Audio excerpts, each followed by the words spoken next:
Qu'est-ce qu'on a vu? Qu'est-ce qu'on a vu? C'est 42 minutes et Jérôme, Morgane et Aurélien te disent ce qu'ils ont vu. Mais qu'est-ce qu'ils ont vu, putain? Mais qu'est-ce qu'ils ont vu, putain? Mais qu'est-ce qu'ils ont vu, putain? Mais qu'est-ce qu'ils ont vu, putain? Mais qu'est-ce qu'ils ont vu, putain? Salut, c'est Chipou. Hey. On se retrouve donc comme d'habitude pour parler de qu'est-ce qu'on a vu et de qu'est-ce que j'ai vu plus particulièrement. Et qu'est-ce que j'ai vu, toujours pas grand chose, parce que je reste le sériephile le moins devant les séries du monde. Y a un truc qui se joue et ça ne change pas. Alors la dernière fois j'ai parlé très longuement d'Euphoria et je l'ai beaucoup défendu. Sachez que je me suis arrêté en cours de saison et que j'ai à présent 2 épisodes de retard que j'ai pas du tout envie de regarder pour le moment. Donc finalement j'aurais peut-être pas dû la défendre aussi fort. Il faut se rendre à l'évidence, cette saison est vraiment moins bonne. Bon, ça je le disais déjà la dernière fois. Mais non seulement elle est moins bonne, mais en plus, elle arrive pas à m'accrocher suffisamment pour que j'ai envie de me précipiter sur les épisodes comme je devrais en avoir envie et comme j'en avais envie en saison 1 et un peu moins, mais quand même, en saison 2. Voilà pour Euphoria. Qu'est-ce que j'ai vu d'autre? Évidemment, c'était la période des fins de saison. Alors, je n'ai pas tout rattrapé, on se calme, mais j'en ai vu 2 quand même, dont je vous ai parlé toute l'année et qu'il est temps de conclure. La première, c'est évidemment Grey's Anatomy. Alors, Grey's Anatomy, écoutez, elle n'a pas fait dans la dentelle cette année. Voilà, pas de vraie surprise, pas de gros détails travaillés, rien de bien exceptionnel. Alors certes, on va remercier les scénaristes de Grey's Anatomy d'avoir enfin réalisé un de nos rêves les plus fous, les plus précieux, les plus attendus finalement, en nous débarrassant de 2 personnages. Voilà, j'en dirai pas beaucoup plus, vous aurez tous compris de qui il s'agit de toute manière. Est-ce que je suis satisfait de la manière dont on nous débarrasse de ces personnages? Non, évidemment, c'est Grey's Anatomy dans ce qu'elle fait de moins bien, c'est-à-dire une fin vraiment timide, qu'en est pas vraiment une, qui permettra des retours, 1 ou 2 épisodes par saison, je suppose. Bon, voilà, peut-être pas tout de suite, peut-être dans 3 ans. Écoutez, l'essentiel, c'est que on s'en débarrasse au moins pour quelques temps. Du côté du reste des intrigues, et sans trop spoiler, je vais rejoindre ce que disait Morgane il y a, je ne sais plus, 1 ou 2 podcasts, qu'est-ce qu'on a vu, lorsqu'elle nous parlait du personnage de Joe. Et sans trop spoiler, je vais également regretter très fortement l'évolution de ce personnage qui finalement stagne énormément et n'est plus que l'ombre d'elle-même. Et franchement, rendez-lui des scènes avec Ellen Pompeo. Je ne sais pas ce qui s'est passé entre les actrices, mais je crois que c'est vraiment ce qui nous manque le plus, parce que c'était devenu le moteur du personnage après le départ de Karev. Plus ou moins, je sais, mais pour moi, quand même, il y a un truc qui se joue à ce niveau-là. Et le fait qu'elle n'ait plus de scène entre elles, eh bien, je crois que c'est ce qui explique aussi pourquoi Joe paraît si isolée du reste. Je ne sais pas, c'est vraiment bizarre. Et puis en plus, c'est pareil, elle était pote avec un des personnages qui s'en va. Pourquoi ne pas nous avoir fait une petite scène d'au revoir au moins? Je sais pas, quelque chose. Bon, voilà, Grey's Anatomy, ça m'a déçu. J'ai quand même hâte de voir la saison d'après, parce que c'est Grey's, parce que elle revient toujours à un moment ou à un autre à ce qu'elle sait faire de mieux. Parce qu'entre-temps, on est prêt à tout accepter, parce que de toute façon, ça fait 20 ans qu'on la regarde. Donc est-ce qu'on est vraiment à une mauvaise saison près? La réponse est non. Je n'en dirai pas autant pour 911, puisque cette saison était mauvaise. Tout simplement. Voilà, elle a très mal commencé. Je crois que les pires épisodes sont vraiment au début de cette saison 9. Et elle a fini de manière vraiment pas ouf. Alors le dernier épisode m'a beaucoup plu dans les 3/4, donc j'exagère un peu quand je dis que c'était pas ouf. Il y a vraiment des bonnes scènes, un peu adrénaline, un peu tension, qui font que j'aime bien regarder cette série et qui sont la raison pour laquelle je regarde cette série à l'origine. Donc ils sont toujours capables de le faire. C'est juste qu'en termes d'évolution, là aussi, c'est du grand n'importe quoi. Et je sais que ça fait 9 ans que c'est du grand n'importe quoi, les évolutions dans cette série, que les arcs font tous 3 ou 4 épisodes et que à chaque fois, ils sont sur le point de mourir et finalement non. Mais après des mauvais épisodes en début de saison, ça s'est ressenti encore plus cette année, je trouve. Et puis alors vraiment, le cliffhanger de cette saison n'a absolument aucun sens. Je vais spoiler parce que vraiment ça m'a saoulé tout simplement. On a un personnage qui est tombé dans la drogue il y a 2 ou 3 épisodes, je ne sais plus. Comme je vous dis, les arcs de toute manière sont très courts, ça c'est pas nouveau. Le fait qu'il reprenne du boulot sans aucun problème après être tombé dans la drogue, bon, admettons, on va dire que ça peut arriver. Non, ça n'arrive pas, mais admettons, on va dire que ça peut arriver. En revanche, qu'on nous termine la saison sur « regardez, j'adopte un gamin ». Mec, non, juste non. T'étais en overdose il y a 2 épisodes. Me fais pas croire que les services sociaux vont accepter, comme ça, l'air de rien, que tu adoptes un gamin. Je n'y crois pas. Surtout en tant que perso célibataire. Ça n'a aucun sens. Voilà, bref, c'est 911, je vais pas m'énerver.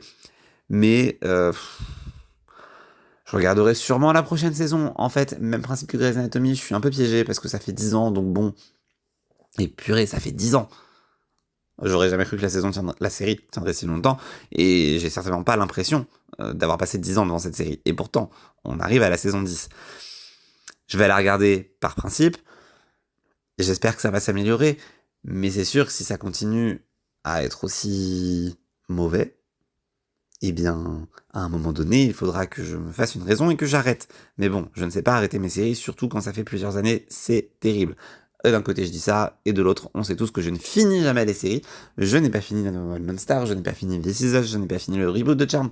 Bref, je finis aucune série à partir du moment où la série est annulée. Je sais pas, il y a un truc, même quand elle a une vraie fin, j'arrive pas, je m'arrête. Écoutez, on va dire que c'est que je veux garder l'espoir qu'il me reste des épisodes à voir, je ne sais pas. Je ne pourrais pas vous expliquer, mais c'est comme ça. Je vieillis mal, que voulez-vous? Je vieillis mal, et les séries aussi, les productions aussi, mais tout de même, on a parfois de bonnes petites surprises. Je trouve que ce mois de mai a vu plein de nouvelles séries arriver. J'ai pas eu le temps de les regarder, mais j'ai de l'espoir pour cet été. Et en attendant, j'ai quand même commencé la nouvelle série de Tatiana Maslany, qui s'appelle Plaisir Maximum Garanti. Si vous avez cru que j'allais la faire en anglais, vous vous plantez. Puisque après tout, sur tous les sites où je peux suivre la série, eh bien elle a un nom français. Donc voilà, le nom français c'est très bien, ça évite l'accent pourri. Qu'est-ce que je peux vous dire de cette série? Eh bien, donc c'est une bonne surprise. Pourquoi c'est une bonne surprise? Parce que les épisodes font entre 35 et 45 minutes, donc finalement c'est un petit peu relou de pas avoir des épisodes bien formatés à 42 minutes, mais au moins on a quelque chose qui tient la route, qui ne s'éternise pas pour rien, comme je suis en train de le faire. Et puis surtout, la série est portée par Tatiana Maslany. Alors très clairement, on retire Tatiana Maslany, et comme dans la majorité de ses projets, il ne reste pas grand-chose sans Tatiana Maslany. Pourtant, le casting est ouf, mais voilà, tout repose vraiment sur les épaules de ce personnage, peut-être un petit peu d'un autre personnage à côté. De quoi ça parle? Parce que j'en ai toujours pas parlé. Ça parle d'une maman célibataire un peu désabusée par la vie et par son ex qui veut absolument avoir la garde, et qui, pour se consoler, on va dire, pour passer du bon temps, décide de s'inscrire sur un site où elle parle beaucoup avec un camboy. Voilà, rien qui donne spécialement envie de la regarder à première vue, je sais bien. Le camboy en question, en plus, c'est Justin de 13 Reasons Why, donc est-ce qu'on est vraiment heureux de le retrouver? Je ne sais pas. Ce qui fonctionne bien, c'est que, évidemment, vous vous doutez, ça va partir en thriller assez rapidement. Est-ce que j'ai vraiment envie de spoiler ce qui se passe? Non. Mais disons que si le premier épisode m'a pas spécialement choqué dans ses rebondissements, j'ai trouvé que assez vite la série avait un parti pris qui était plutôt bien fichu d'essayer de nous surprendre. Et ça fonctionne parce que justement, elle se prend pas la tête et elle essaie pas de faire des choses déjà vues 150 fois. Et quand elle le fait, eh ben, elle s'en excuse pas. Il y a vraiment des intrigues où, ouais, ok, on a déjà vu ça 150 fois, mais ça fonctionne bien parce que le casting est bon, l'écriture est bonne, ça va vite, il s'attarde pas dessus. Et du coup, c'est pas grave. Et au milieu de tout ça, il y a des bouts d'intrigue, il y a des choses qui surprennent, auxquelles on s'attend pas, qu'on aurait vu arriver 3 ou 4 épisodes plus tard. Bref, voilà, le rythme est bon, c'est bien fichu, et finalement, j'en demande pas beaucoup plus arriver en 2026, où plus aucune série n'arrive à m'accrocher. Là, sachez que j'ai vu 3 épisodes de cette série, et que j'ai très hâte de voir le 4e, parce que le cliffhanger du 3e vaut ce qu'il vaut, mais était suffisamment accrocheur pour que je me dise « Ah ouais, j'ai vraiment envie de voir ça ». Un défaut tout de même, c'est que, comme je vous le disais, tout repose sur Tatiana Maslany, et par conséquent, même si les épisodes font 30 minutes, il y a quand même un petit manque de crédibilité parfois de l'avoir affronté 2 ou 3 intrigues en parallèle, quand il y en a une qui suffirait à mettre quelqu'un à terre pendant 3 semaines. Voilà, peut-être que c'est moi qui ai aucune résilience, je ne sais pas, mais à un moment donné, il y a quand même des scènes sur lesquelles je me dis « Mais comment tu peux être là à faire ça et vivre ta petite vie pépère normale comme si de rien n'était ?» Enfin, petite vie mémère du coup. Et à côté, être embarqué dans une intrigue pareille, quoi. Enfin, je veux dire, non, juste, je pourrais pas être tranquillement, j'allais dire au boulot, mais même pas, en plus, tranquillement sur une activité extrascolaire de ma fille, alors que mon monde est en train de s'effondrer à côté. Vous me direz, j'ai pas de fille, j'ai pas de monde qui s'effondre parce que j'ai pas de camboy à disposition. Mais voilà, dans les faits, je vois pas comment on peut faire ça. Peut-être que être parent suppose une force surhumaine, ça c'est sûr, et que peut-être que c'est cette force surhumaine qui lui permet de dépasser ses problèmes. Mais bon, je suis pas hyper convaincu. Voilà, c'est à peu près tout ce que j'ai vu sur ce mois de mai. On est déjà en juin, je ne comprends pas où file le temps, mais il file, et donc je vais filer moi aussi. Waouh, une conclusion incroyable, extrêmement travaillée, comme vous l'avez entendu tout le long de ces 10 minutes. Je laisse la parole à Morgane comme d'habitude, et je vous dis à la prochaine.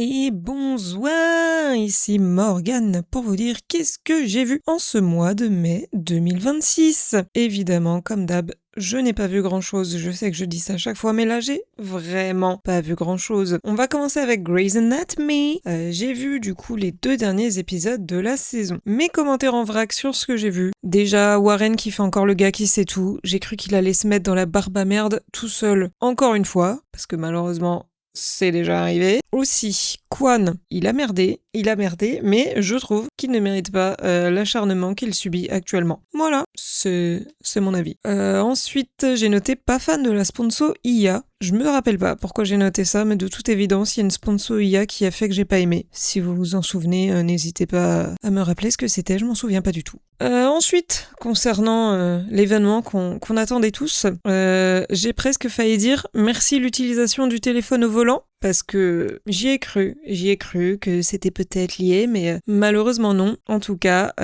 dehors les cassos. Voilà, enfin, merci, alléluia, arrivederci, à la prochaine, à jamais. Bye.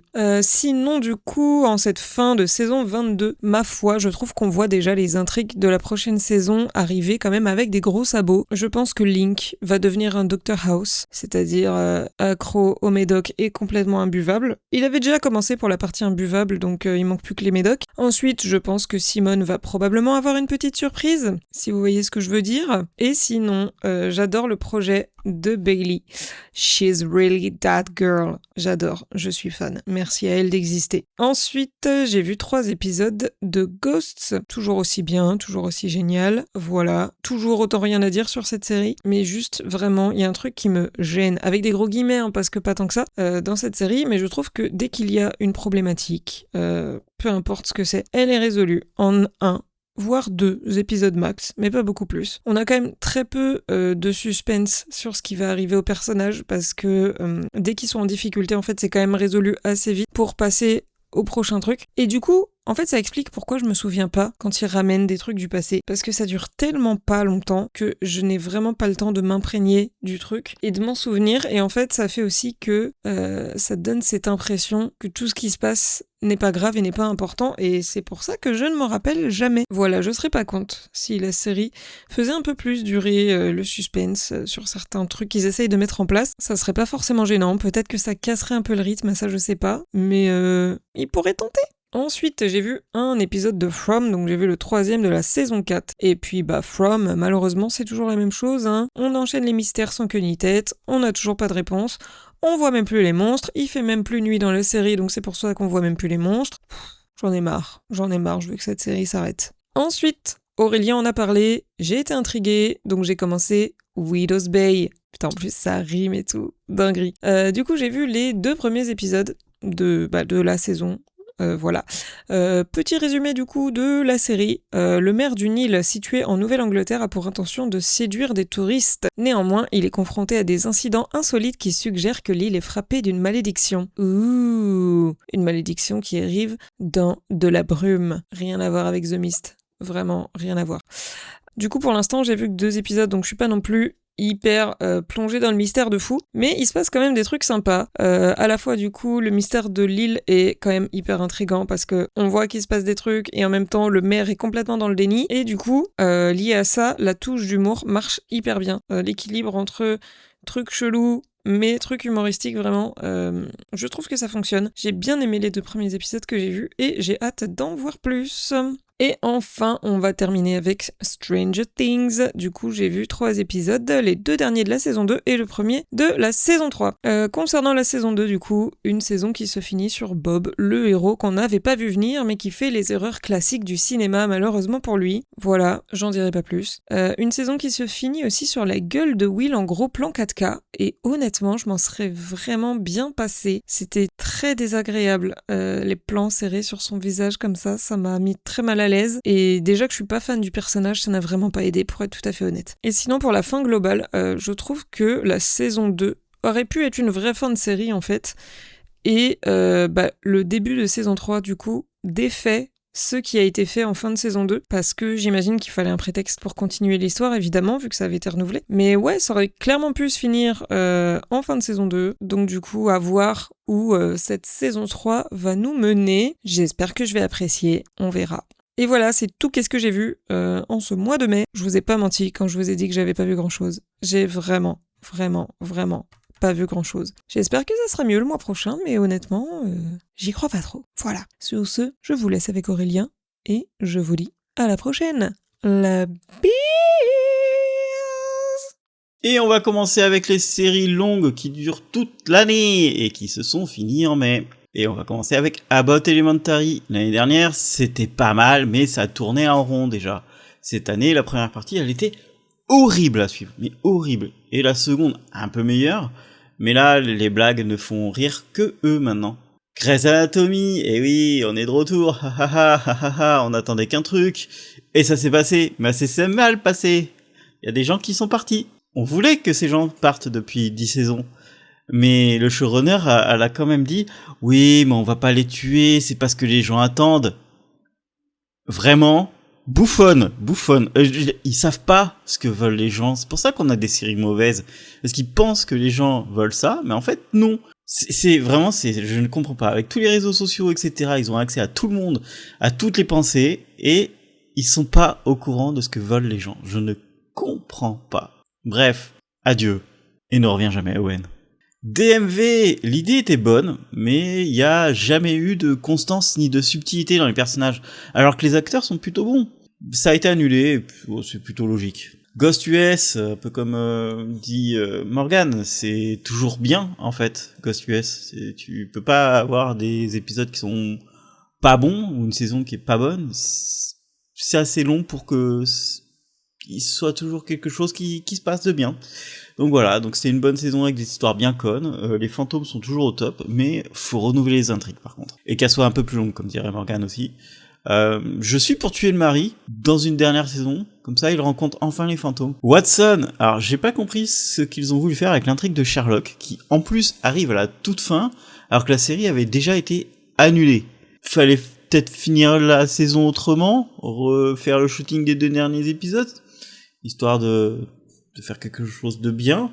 Bon, ça s'est fini bien, mais tu sens que ils avaient prévu une saison 3, quoi. Et c'est dommage pour les collègues qui méritaient que la série continue, car eux, ce sont de bons acteurs, donc j'espère qu'ils vont retrouver rapidement du boulot.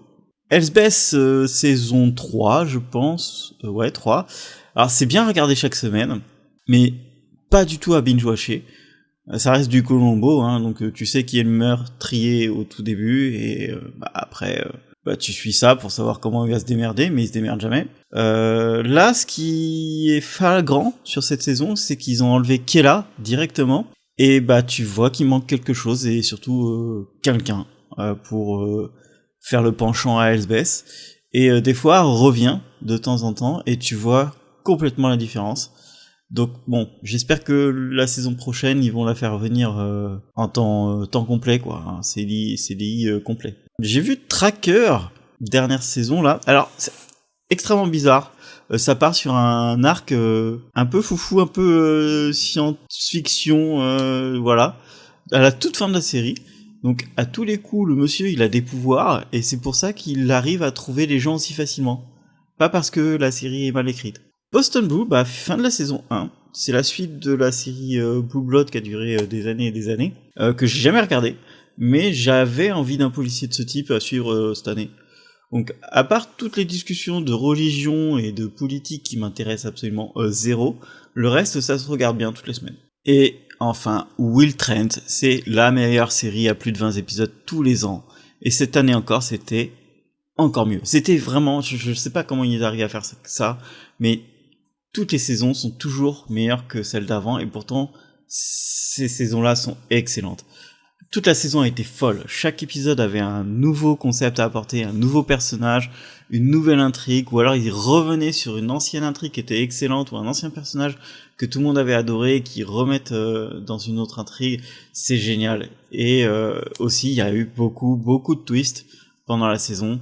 Il y a jamais de repos. On a toujours envie de voir l'épisode d'après.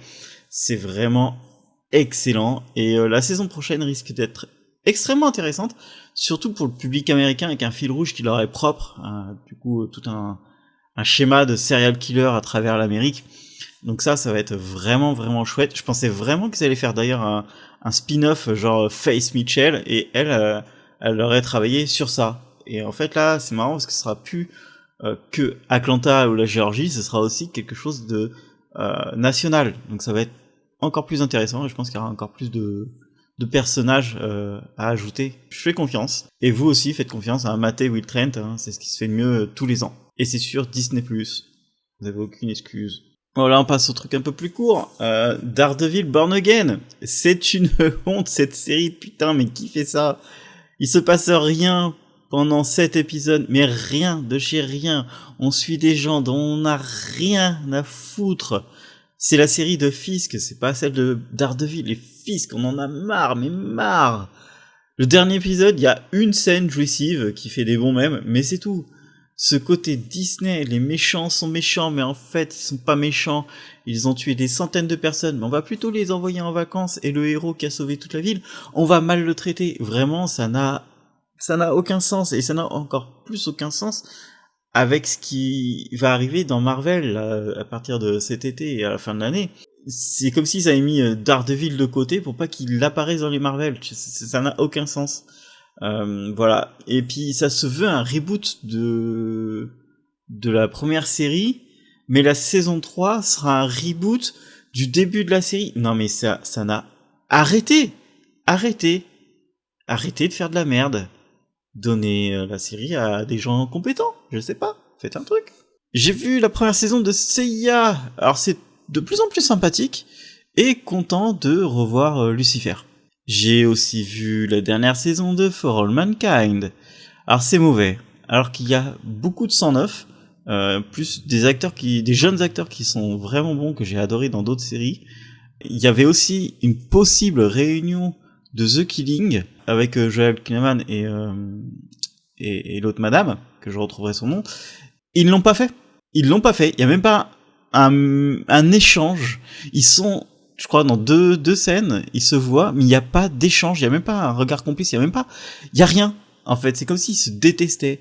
Putain, t'as ces deux-là dans la même série, ils sont personnages principaux, et tu ne fais pas en sorte qu'ils... Mais vraiment, vous ne comprenez pas votre audience. C'est fou. Et puis c'est écrit avec le cul depuis 3 ans, ça raconte absolument plus rien sur le sujet principal de la série, et les personnages sont ultra teubés. On en a rien à foutre de Mars, vraiment. J'ai fini Maul, c'est enfin du bon Star Wars, voilà. C'est beau, et ça vaut le coup de suivre Maul, il a un lore immense et hyper intéressant. J'ai vu la saison 2 de Citadel, waouh, ils sont revenus de l'enfer avec ça. Alors c'était déjà nul, attention, Citadel saison 1 c'était déjà nul, et en plus ça ajoute des acteurs nuls, dont une meuf qui se balade dans toutes les séries françaises nulles, et ils ont décidé de la rajouter. C'est malin, bravo. Ils ont fait leur série de leur côté, en oubliant complètement le spin-off, le lore, tout ce que, voilà. Donc ça se contredit sans arrêt, parce que eux-mêmes ne connaissent absolument pas leur lore. Waouh! Arriver à ce niveau-là, c'est balèze. Saison 2 de Flashback, bah écoute, bonne surprise hein, d'avoir une saison 2, il y avait aucune pub et un jour c'est arrivé sur Amazon, voilà. Alors pourtant ça fait un carton la saison 1, je pense que la saison 2 fait un carton aussi. Bah comme la première saison, le casting vit bien, Pestel et Yoon en beauf, c'est que du bonheur. Bon, attention, hein, c'est jamais de la beaufrie méchante, c'est toujours très drôle, et surtout ils en prennent plein la gueule à chaque fois par l'héroïne, donc ça c'est cool, il y a cette balance qui marche excessivement bien. Si vous aimez bien les séries françaises, c'est vraiment la bonne pioche. S'il y a une saison 3, ça va être très très très très drôle vu l'angle qu'ils ont choisi à la fin de la saison 2. Et je répète, hein, pour moi, Young a toujours été un très bon acteur de comédie-drame. J'ai commencé Maximum Pleasure Guaranteed. Alors, pour moi, c'est une petite douche froide. Hein. Chipou a dû vous en parler, et même il vous en a parlé, je le sais. Je trouve ça trop classique. Lui, il dit que c'est classique, mais la série je trouve pas, du tout. Des gens qu'on voit dans la série me rendent fou, j'ai envie de les frapper très fort contre le mur. Et voilà, et c'est un scénario qu'on a déjà vu de très loin. Et pour moi, Tatiana, depuis qu'elle a fait la série dont elle a été découverte, Orphan Black, elle sait pas choisir ses projets. Bon, Jack Johnson aussi, hein, son mari dans la série, bon, lui il fait des trucs bien que quand personne les a vus. Voilà. Criminal Record, c'est un policier anglais avec Capaldi, dont je vous avais déjà parlé, je vous avais dit que c'était horriblement nul. J'avais fini péniblement la saison 1, et j'ai vu que le premier épisode de la saison 2, j'ai arrêté direct, c'est dramatique d'écrire de aussi grosses conneries. You're Killing Me! Alors ça, c'est une bonne série. J'ai commencé la série parce qu'il y avait Brooke Shields dedans, et que j'ai toujours apprécié. Donc ça raconte l'histoire d'une écrivaine très connue et riche, qui va s'associer à une jeune podcasteuse écrivaine, pour créer une nouvelle saga policière. Elles se sont rencontrées à la même convention où il y a eu un meurtre d'une personne en commun. C'est une série d'été qui cartonne, parce que c'est drôle et très léger. Il y a même Tom Cavanagh dedans, et ça fait plaisir de le revoir depuis Flash. Franchement, bon esprit, bonnes petites enquêtes. Voilà, bonne petite série d'été. Welcome to Wrexham, saison 5, alors c'est reparti pour le foot. Toujours la même façon de créer les épisodes, hein, du foot, de la rigolade, et puis zéro transition. Oui, mon fils est mort car il a chuté sur un trottoir et il est mort dans son sommeil 48 heures plus tard. Voilà, t'es au fond du trou et sans transition. C'est assez horrible, mais c'est à peu près ça tous les épisodes. Mais c'est génial, c'est toujours pour moi l'un des meilleurs documentaires séries. Furies, voilà, empreinte digitale. Vous avez chié dans la colle avec cette série. Je comprends pas que vous donniez de l'argent à cette série ou des gens, enfin à des gens qui créent cette série, c'est fou. Elle est pas regardable. Enfin, là, cette saison, on a du Joey Starr en fauteuil roulant comme grand méchant contre Marianne Foyce, 45 kilos à 1m60 avec perruque. Donc rien ne va. Si vous pensez à un aspect de la série, dites-vous qu'il sera toujours mauvais. Et quand je vous parlais d'actrices nulles, de citadelle française, et c'est l'héroïne de Furies, voilà. Berlin, comme la première saison, ce sont des collégiens qui ont écrit la série, c'est ridicule. Les Espagnols ne devraient plus avoir le droit d'écrire des séries, tout simplement, ou des films, je sais pas. Et ni de proposer des séries à Netflix, et ni de Netflix donner de l'argent à des séries espagnoles, c'est pas possible en fait. C'est des collégiens, c'est des histoires de collégiens. Typiquement, il y a deux couples dans le gang, les deux couples, ils ont le même problème. C'est la meuf qui allait voir ailleurs. Voilà. Et sur tous les problèmes existants au monde, ils ont fait le même problème sur les deux couples. Ça n'a aucun sens. Bref. Et pour finir sur une bonne série plutôt cool et sympa, Death Valley, qui doit être inconnu au monde français. Alors, c'est toujours aussi divertissant et drôle. Donc, pour rappel, c'est un acteur de série policière qui aide une policière dans un petit village de Welsh, du Pays de Galles, je crois. Et voilà. Et en fait, l'idée, c'est que l'acteur, il est trop fort. Enfin, il fait que parler. Il est imbattable, quoi. Il a un capital sympathie immense. Et il est jamais lourd, ce qui est trop fort. L'acteur, c'est Timothy Spall. Donc, il n'y a pas d'équivalent à Timothy Spall en France. Nous, on le connaît en tant que queue de verre dans Harry Potter. Les Anglais le connaissent pour des dizaines et des dizaines de rôles cultes dans leur culture. Voilà. Et c'est vraiment une petite série très sympa, très marrante. Donc, je vous la conseille. Et enfin, prendre un peu plus de temps sur les prochaines séries. The Boys, dernière saison. Vraiment, elle aurait dû s'appeler Tout ça pour ça. Ça fait 3 saisons que c'est le même schéma. Ils ont une idée pourrave. Ils vont à un endroit random. Ils arrivent en même temps que les méchants qui sont là pour aucune raison. Les gentils peuvent tuer les méchants, mais ils le font pas. Les méchants peuvent tuer les gentils à chaque minute, mais ils le font pas. Cette saison, tout est raté et sans couilles. Ça vire même les héros du spin-off. La fin est douteuse aussi, et le showrunner assume pas les critiques sur la saison. Le spin-off peut être sympa, mais je suis biaisé à cause de Dean. C'était vraiment pas bon l'ensemble de la série de The Boys. Axe, dernière saison et c'est fini. Voilà, c'est fini. Déjà, c'est une bonne saison, car pour une fois, elle s'engueule pas pour des raisons idiotes. C'est toujours drôle, certains épisodes racontent quelque chose quand c'est centré sur l'histoire de Debra. Par contre, le dernier épisode, c'est pas ce que les gens attendaient. Il y avait beaucoup mieux à faire, l'intrigue principale est finie de façon surprenante, mais sans réelle émotion, et les intrigues à côté, on revient soit au départ, soit on savait depuis le début que ça allait être ça. Je continue de dire que si la série n'avait pas eu Jean Smart, et que la concurrence n'était pas aussi faible en face, elle aurait eu aucune récompense, parce que Jean Smart, rien n'est plus drôle que elle, en y attachant qu'elle. Et c'est le problème, c'est que il n'y a qu'elle dans la série. Tu l'enlèves et c'est fini. Anna Einbinder, on va l'appeler comme ça, est surcotée de fou. Son spectacle est bof, je l'ai vu il y a récemment. Elle parle des arbres pendant 25 minutes et on n'en a rien à battre. C'est vraiment la déception, cette personne. The Burrows, qui est une mini-série, je pense pas qu'il y aura une seconde saison. C'était vraiment pas bon. Ça ne raconte rien du début à la fin. Ce qui est le plus marrant dans cette série, c'est son marketing. Elle est toujours présentée comme le nouveau projet des mecs de Stranger Things, mais il n'y a pas un seul média qui dit de quoi ça parle, parce que c'est du vu et revu des dizaines de fois. Le seul mystère de la série, pour moi, c'est Gina Davis, qui a 70 ans, et c'est humainement pas possible d'avoir ce corps-là à cet âge-là. Et ce qui m'attriste le plus dans cette série, c'est Alfred Molina, qui est un excellent acteur, j'adore, et on le traîne là-dedans. Il était dans une très bonne série canadienne avant ça, mais malheureusement elle a été annulée. Donc à mon avis c'est encore un chat noir des séries. Force à toi Alfred. A Good Girl's Guide to Murder.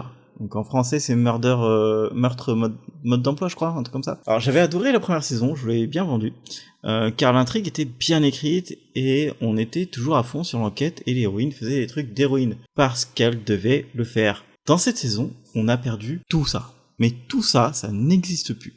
L'héroïne, elle mérite des claques à chaque fois qu'elle parle. L'histoire avec son némésis qui revient tous les 2 plans, ça n'a aucun sens. Les tribunaux anglais dans les séries, faut aussi arrêter.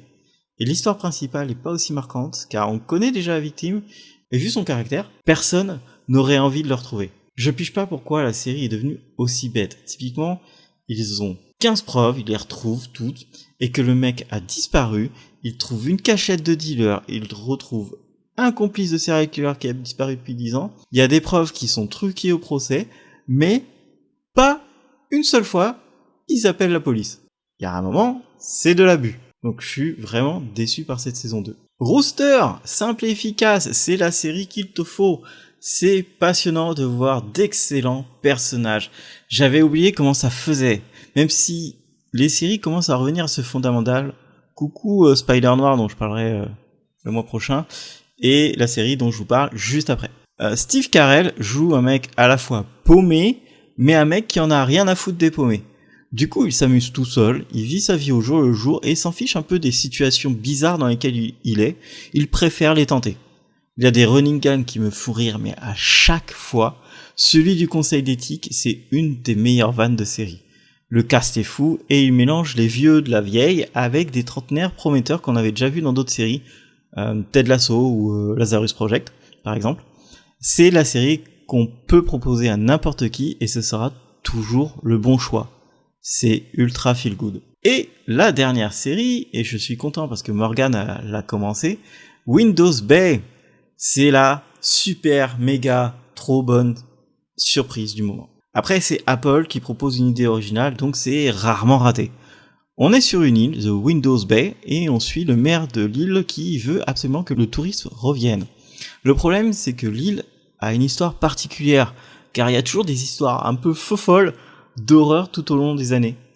Du cannibalisme, des sectes, du serial killer, hôtel hanté, massacre, etc., etc.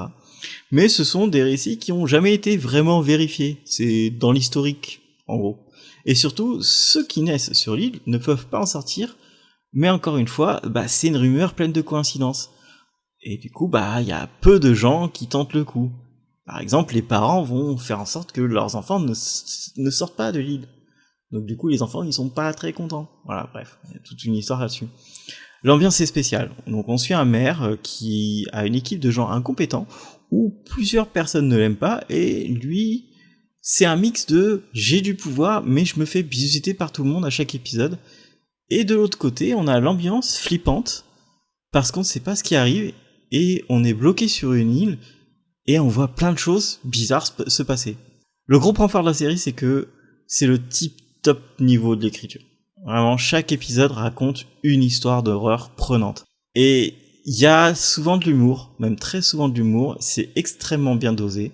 Le dernier en date était hilarant, vraiment, c'était hilarant. Et il y a même une blague, je me demande pourquoi elle n'a jamais été faite, tellement c'est évident de la faire. La série monte en puissance d'épisode en épisode, et on reconnaît une excellente série quand elle tease des personnages importants, et que le jour où elle les introduit à l'image, ces personnages sont incarnés par des acteurs brillants du moment. On n'est pas sur Dieu dans Lucifer, qui est joué par un mec random.